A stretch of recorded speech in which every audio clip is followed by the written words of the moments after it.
remember one time I returned from a meeting and I was met with a very serious distress call. And on responding, I was told that the abductors had taken some people that were affiliated to me. It was a group of people who had returned from a program, and all of them were abducted, and they were given 24 hours to present 50 million naira, else every one of them will be slaughtered. As the attacks against the Church of God increase on a daily basis, some others who are being used by the devil go to any length to achieve what they want by kidnapping God's own people.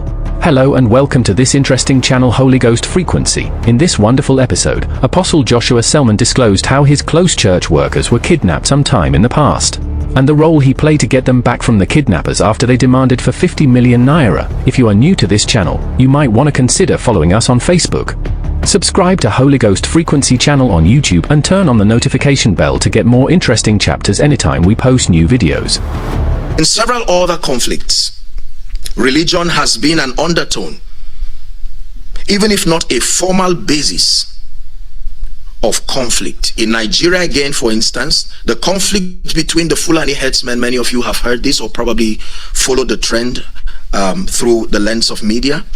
The conflict between the Fulani herdsmen and the farmers in the Middle Belt regions are often understood as fueled by land scarcity, grazing rights, and climatic change. But the truth is that they have a very strong religious undertone. The herdsmen are usually men of extremist views and practices, and the farmland communities they displace as part of the land grabbing program sometimes and most times are usually occupied or belong to Christian communities. This has been proven without any sense of prejudices, biases, or sentiments. In many regards, the law enforcement agencies on apprehending many of these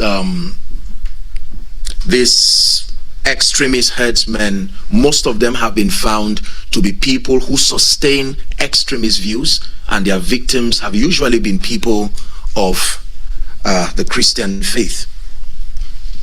But religion has also been a force for peace and peace building in Africa, contributing to possibilities for development. In Mozambique, for a case study, which experienced a 16-year civil war between Renamo and the Frelimo forces that left 1 million people dead and ended in 1992, Mozambique's churches played a decisive mediation role that ended the war. Interfaith religious groups have also played strong roles in peace building, in civil conflicts, in nations like Cote d'Ivoire and the Central African Republic. The church and many other religious bodies have played significant roles in the release and the freedom of many victims of kidnap and abductions, as we have in many parts of Nigeria, including the Middle Belt and so on and so forth. In fact, extending to all the African nations. I remember one time I returned from a meeting and I was met with a very serious distress call. And on responding, I was told that the abductors had taken some people that were affiliated to me. It was a group of people who had returned from a program, and all of them were abducted, and they were given 24 hours to present 50 million naira, else every one of them would be slaughtered. And because they were closely related to me, we mobilized to inform the law enforcement agents, but clearly there seemed to be only so much they could do. And sadly, we had to get people, even of other faiths, to be able to talk perhaps with the abductors, if they could show kindness and mercy, and you would not believe the cruelty that came, cruel statements from those conversations. Sadly, one was shot on the foot. Usually, those levels of mayhem are unleashed to get you to see that they are serious. To cut the long story short, we ended up spending up to 20 million naira, even in the presence of law enforcement agents. Thankfully, they were all released. And we had the opportunity. You see, the challenge is when these people are released, they still are not fine. The trauma that they have to go through, some of them go through rape, some of them go through all kinds of traumatizing things, and it's one thing to get them free, then begin a process of constructive rehabilitation. Because some of them, even without the activity of terrorists again, they may end up dying. The trauma becomes too much, you see.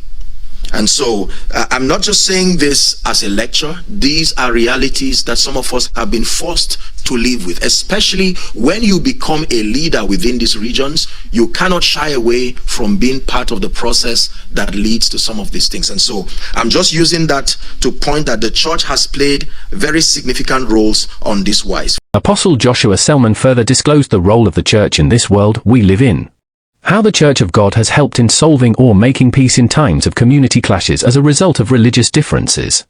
Furthermore, the church has played significant roles in resolving ethnic and religious clashes in many parts of Africa, and in fact have become partners with government and law enforcement agents in the promotion of peace, tolerance, and mutual respect. Religious bodies have actively organized peace concerts. Our organization has done that too as a case study. And so my work started largely in Zaria, for those of you who are familiar with Nigeria. And for many years, we experienced all kinds of religious crises. And so we came up with an initiative to hold periodic peace concerts. And the intent is not to advocate fanaticism. I'll be talking a bit about that before I conclude my discourse. And we successfully brought people from all religions, taking away all kinds of prejudices and promoting love. And you wouldn't believe how productive these concerts were. People came, we had all kinds of welfare activities, and people, Christians, Muslims, and any other person in between, they came, and it was very productive. I can tell you today that I have very good friends that cut across the religious divides.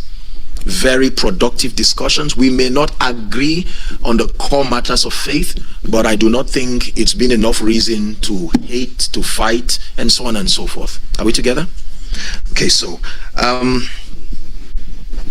religious bodies have actively organized peace concerts, interfaith forums, sport activities, and public discussions in many parts of Nigeria and sub-Saharan Africa, with a view to bridging the gap of intolerance and promoting peace and mutual respect. Challenges and criticisms. Like every and any other system led and managed by humans, there will always be limitations, compromises, excesses, and ill practices. Faith, spirituality, and religion has had its share of the aforementioned challenges. This has led to criticisms from various quarters and strong reservations as to the overall relevance and practice of faith in our contemporary society today. There is still a lot of growth and improvement, truly, that needs to be brought to the current context of faith and spirituality, particularly in sub-Saharan Africa.